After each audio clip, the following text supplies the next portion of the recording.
வணக்கம். இது தமிழ்லங்கா செய்திகள். முதலில் தலைப்புச் செய்திகள். முன்னாள் ஜனாதிபதி ரணில் விக்ரமசிங்கவுக்கு எதிரான வழக்கு இன்று மீண்டும் விசாரணைக்கு. நாட்டின் பல பகுதிகளில் 50 மில்லிமீட்டருக்கும் அதிக பலத்த மழை. நாடாளுமன்ற உறுப்பினர் ராமநாதன் அர்ச்சுனா இன்று நீதிமன்றில் முன்னிலை. திரைசேரி நிதி மோசடி விசாரணை நேரடி ஒளிபரப்புக்கு ஆளும் தரப்பு முட்டுக்கட்டையா? சாணக்கியன் கேள்வி. நிபந்தனைகள் ஹார்மூஸை மீண்டும் திறக்க ஈரான் தயார், ஏற்க மறுக்கும் ட்ரம்ப். தொடர்வது விரிவான செய்திகள். முன்னாள் ஜனாதிபதி ரணில் விக்ரமசிங்கவுக்கு எதிராக பொதுச்சொத்து சட்டத்தின் கீழ் தாக்கல் செய்யப்பட்டுள்ள வழக்கு இன்று கொழும்பு கோட்டை நீதவான் நீதிமன்றத்தில் மீண்டும் விசாரணைக்கு எடுத்துக் கொள்ளப்பட உள்ளது.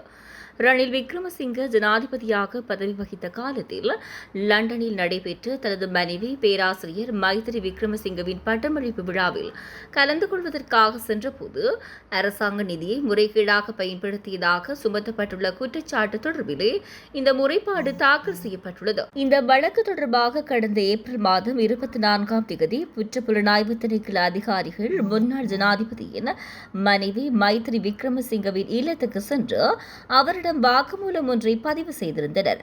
வாக்குமூலம் வழங்குவதாக தனது இல்லத்துக்கு வருமாறு மைத்திரி விக்ரமசிங்க விடுத்த எழுத்துப்பூர்வ கோரிக்கைக்கு அமைவாகவே சிஐடி அதிகாரிகள் அவரது வீட்டுக்கு சென்று இந்த நடவடிக்கையை முன்னெடுத்திருந்தனர். நாட்டின் இலங்கையின் பெரும்பாலான பகுதிகளில் இன்று பிற்பகல் 1 மணிக்கு பின்னர் மழை அல்லது இடியுடன் கூடிய மழை பெய்யக்கூடும் என வளிமண்டல திணைக்களம் இன்று வெளியிட்டுள்ள முன்னறிவிப்பில் தெரிவித்துள்ளது. வடக்கு, வடமத்திய, மத்திய மற்றும் சப்ரகமு மாகாணங்களிலும் குருநாகல் மற்றும் திருகோணமலை மாவட்டங்களிலும் சில இடங்களில் 50 மில்லிமீட்டருக்கு அதிகமான பலத்த மழை பெய்யக்கூடும். தென் மாகாணத்தின் சில பகுதிகளில் காலை வேளையிலும் மழை பெய்ய வாய்ப்புள்ளது.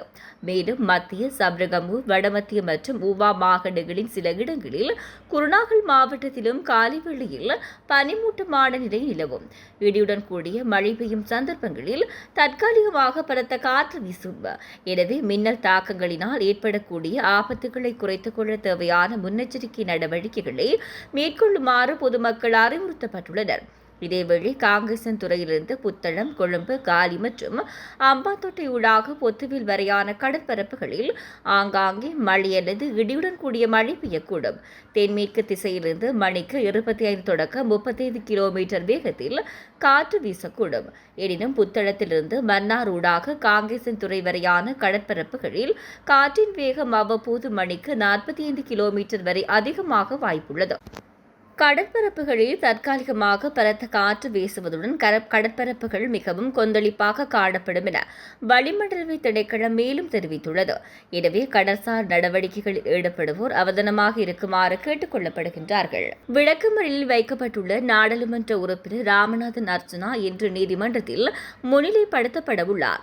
கடந்த ஏப்ரல் 27ஆம் தேதி இளவாலை காவல்துறையினரால் கைது செய்யப்பட்ட அவர் மல்லாகம் நீதவான் நீதிமன்றில் முன்னிலைப்படுத்தப்பட்டதை அடுத்து விளக்கமறியலில் வைக்கப்பட்டுள்ளார். திரைசேரியிலிருந்து மோசடி செய்யப்பட்ட 2.5 மில்லியன் அமெரிக்க டாலர் தொடர்பான விவகாரம் அரசு பொது நிதிக்குழுவில் கலந்துரையாடப்படும் போது அதனை நேரடியாக பொதுமக்களுக்கு ஒளிபரப்பு செய்வது குறித்து நிச்சயமற்ற தன்மை ஏற்பட்டுள்ளதாக கூறப்படுகிறது.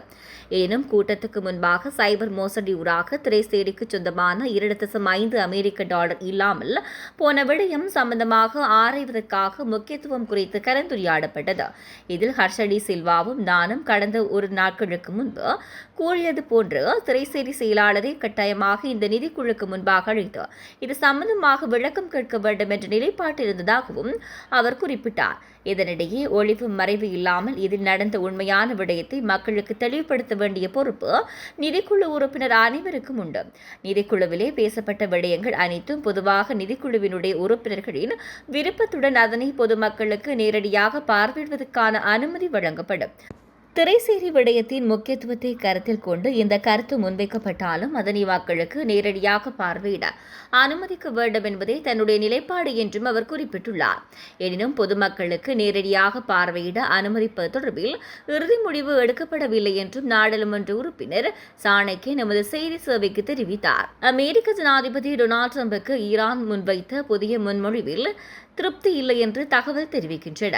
இந்த முன்மொழிவின் மூலம் மத்திய கிழக்கில் நடைபெறும் போரை முடிவுக்கு கொண்டு வந்து முக்கியமான ஹார்முஸ் நீரிணையை மீண்டும் திறக்க ஈரான் முன்வந்துள்ளது.